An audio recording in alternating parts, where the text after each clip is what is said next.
Senator Marco Rubio will introduce a bill today to help parents get paid family leave. It's called the Economic Security for New Parents Act. The measure would give parents 2 months of paid leave by pulling from their future Social Security benefits. Workers would then delay taking Social Security for 3 to 6 months when they retire. The bill would be the first new option for families since the Family and Medical Leave Act of 1993. That law gives employees unpaid leave for 12 weeks to care for a family member. Senator Marco Rubio is with us from Capitol Hill for an interview you'll see first only here on CBS This Morning. Good morning, Senator. Good morning. Good morning. So how many people would this affect?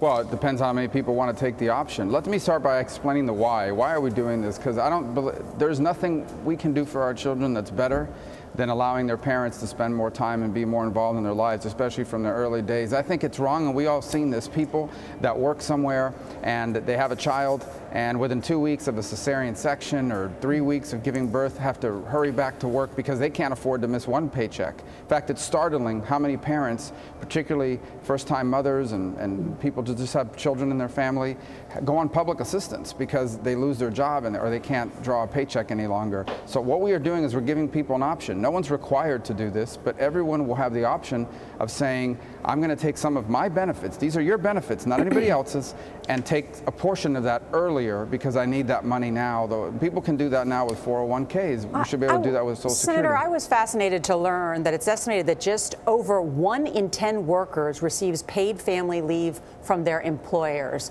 That's not a lot, and certainly people need paid family leave. Why, though, do you want it to come from the Social Security to pay for it? Well, I prefer it come from the private sector, but as you just said, only 1 out of 10 have it. And I hope that number will grow over the years. And by the way, the irony is the more money you make, the likely you are to have it. And the less money you make, the less likely you are to have it. So if you're making $300,000 a year at an investment bank, you probably have paid family leave.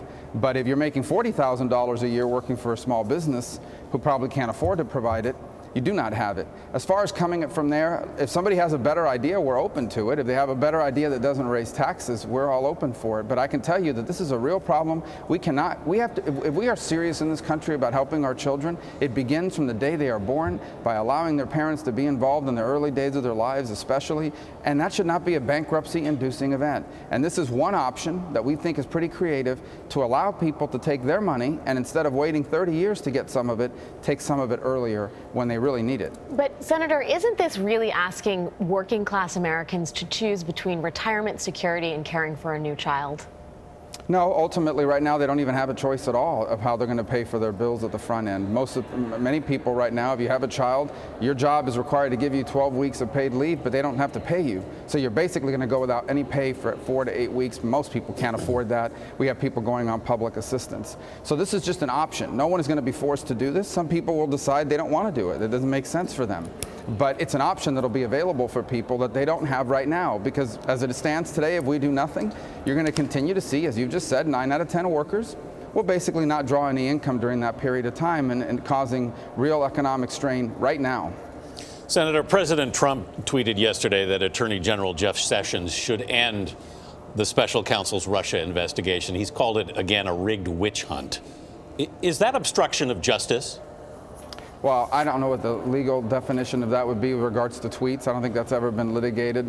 Here's the bottom line. I'm not going to spend my time here in the U.S. Senate waking up every morning and responding to some tweet every day.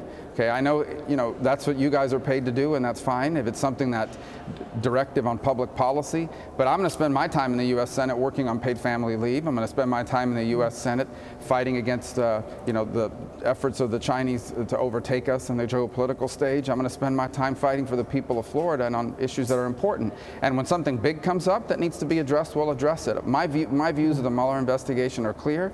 I think that he should be allowed to finish his work, that all the truth come out, and that the truth is going to be good for the president and good for America.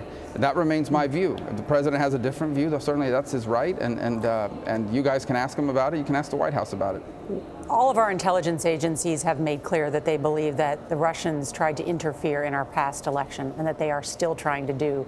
The Director of National Intelligence, Dan Coats, has warned about this interference.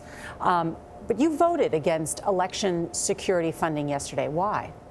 because we've already provided a ton of money on election security. Most of it hasn't even started getting paid yet. So it's not even, the states wouldn't even be able to spend that money. They wouldn't know what to spend it on. They've barely even begun to spend the money that was just given to them a few months ago.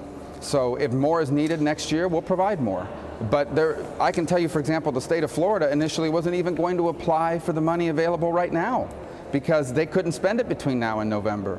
So the money that we've already appropriated is the money that was based on a professional assessment of what the needs were from a national level, and that money was appropriated. If an additional amount is necessary in the future, we will provide it. But there is no outcry from states saying they need more money. They haven't even begun to spend the money they have now. Most of them haven't even carried out an assessment of what they're going to need over the next 4 to 6 months, much less begin to spend it. Well, that's if there's even more more need scary. for it in the future, we'll do it. That's even more scary. Well, because here's why. Every county is different. Elections in this country are not run by central organizations. They're run at the county level. Some counties are further ahead than others. Some don't need any help. They've got it covered. Many others do not. And they're going through the process of it. It's something to be concerned about, no doubt. But just throwing it, this is nothing but a stunt to be able to say, well, thank you for providing the money. We're going to file an amendment to provide more money to make it look like you don't care. All right, but Senator, it's not real. Senator Marco Rubio, thanks so much for being with us this morning. Thank you.